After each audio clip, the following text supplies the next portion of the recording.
બધાને આજે હું મારો પહેલો વ્લોગ ચાલુ કરવાની છું.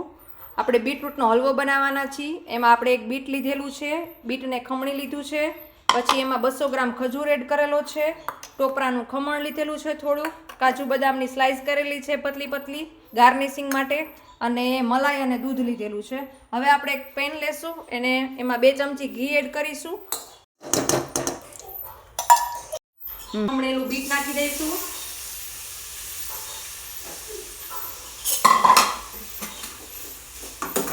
પછી એને સાતળવા દેશું.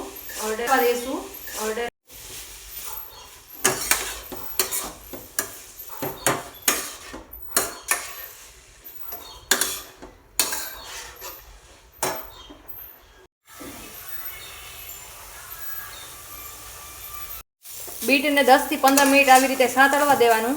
પછી અંદર દૂધ ને મલાઈ જે આપણે લીધેલી હતી એડ કરવાની છે.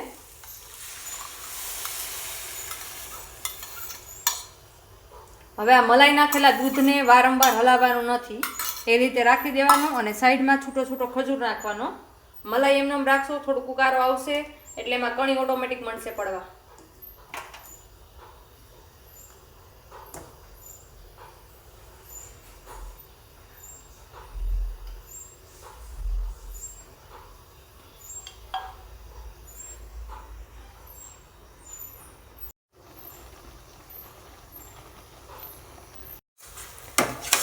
આવી રીતે દૂધ અને ખજૂર બંને એકરસ થઈ જાય એ રીતે હલવાને સાતળવાનો છે.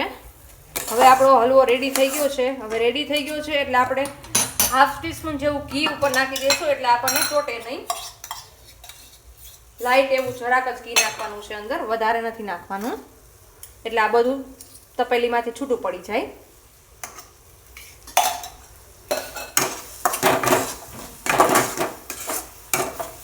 હવે આપણો હલવો રેડી થઈ ગયો છે. હવે આપણે એને ઉતારી અને ગાર્નિશ કરી લઈશું.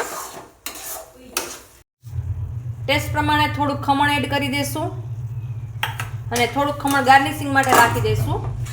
હવે આપણે ઓલરેડી ગ્રીસ કરેલી છે એક પ્લેટ, એની અંદર આપણે ટ્રાન્સફર કરી લઈશું. ખમણને સારી રીતે મિક્સ કરી અને પછી એ બધાને ટ્રાન્સફર કરી લઈશું. ગેસની ફ્લેમ ઓફ કરી દઈશું.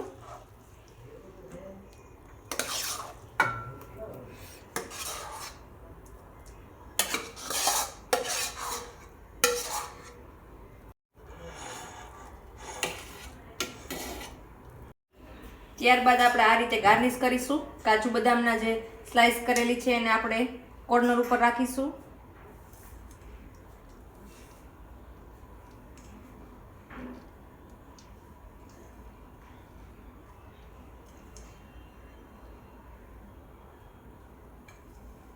આપણે હલવાને સર્વ કરી લીધો છે.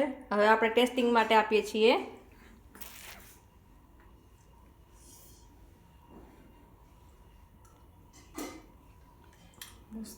Thank you.